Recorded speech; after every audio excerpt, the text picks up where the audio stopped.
Greetings, friend, and welcome. In 2025, plaintiffs in Mendones versus Cushman and Wakefield submitted videos they presented as authentic witness testimony in an Alameda County, California, housing dispute.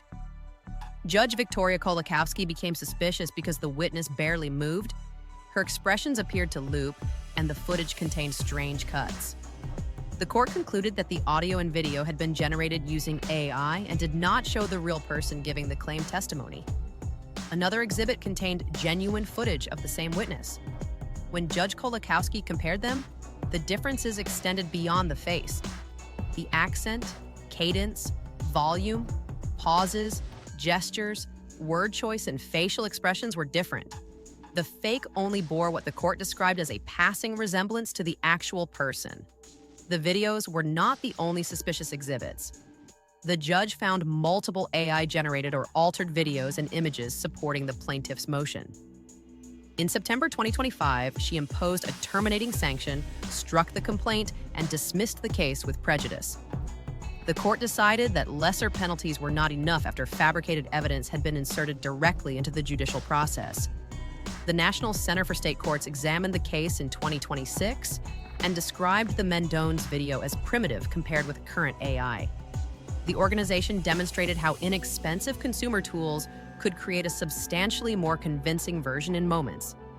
The next courtroom fake may not twitch, loop, speak strangely, or give the judge any obvious reason to become suspicious.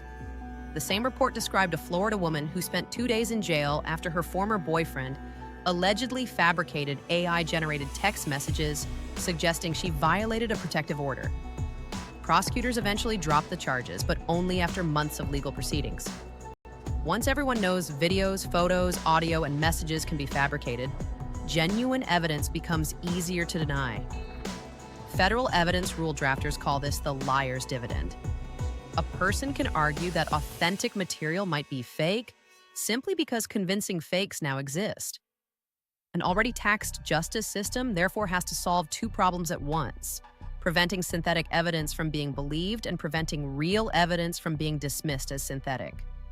Federal Rule of Evidence. 901 generally requires enough evidence for a reasonable person to find that an item is what its proponent claims it is. The Federal Advisory Committee on Evidence Rules has been studying whether that relatively low threshold is sufficient when realistic synthetic media can be created cheaply. In a federal judiciary survey, 15 district, magistrate, and bankruptcy judges reported having dealt with deep fake issues, which the committee to conclude in May 2026 that a dedicated federal rule might still be premature. Wouldn't want to jump the gun on justice. A working proposal for Rule 901C would create a two-step system. Someone claiming evidence is a deep fake would first have to provide actual reasons for suspicion. If they do, the burden shifts to the person offering the evidence, who would have to show that it is more likely than not authentic. The draft specifically covers synthetic images, video, audio, text, and other digital content. The federal judiciary is separately considering proposed Rule 707 for acknowledged AI-produced evidence, such as software generating an analysis that would normally come from an expert witness. In May 2026, the committee delayed moving that proposal forward as well, choosing to seek more expert input before deciding whether new rules are necessary.